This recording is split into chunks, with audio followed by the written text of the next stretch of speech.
విషయం, నా దగ్గరికి ఈ మధ్యకాలంలో ఓ పిల్ల వచ్చింది. ఓ 18 ఏళ్ళో 19 ఏళ్ళో ఉంటాయి. ఆ అమ్మాయి నాతో ఏదో మాట్లాడుతూ, పాపం మీ ఉపన్యాసాలు వింటానండి, అది ఏదో చెప్తాను, చాలా సంతోషం అమ్మా, ఏం చదువుకుంటున్నావు, ఏదో చెప్పింది, ఫలానా చదువుకుంటున్నాను, ఏం చేస్తుంటావు ఖాళీ సమయాల్లో అని అడిగాను. హాస్పిటల్లో ఉంటానండి, నేను తెల్లబోయాను. హాస్పిటల్లో ఎందుకని అడిగాను.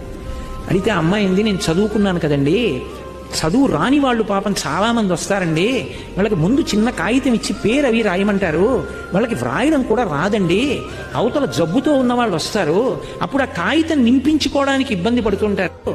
2 అయితే పసిపిల్ల ఒంట్లో బాగోలేదా, ఇదిగో ఫలానా వార్డుకి వెళ్ళంటారు, వాళ్ళకి ఆ వార్డు నెంబర్ చదవడం రాదు, ఏదో 17 అని ఉంటుంది అక్కడ, 17 అని, అది చదువుకోవడం రాదు, ఆ వార్డు పేరు చదవడం రాదు, అక్కడ రాసిన డాక్టర్ గారు ఎవరో ఆయన పేరు చదువుకోవడం రాదు, అక్కడికి వెళ్ళడం రాదు.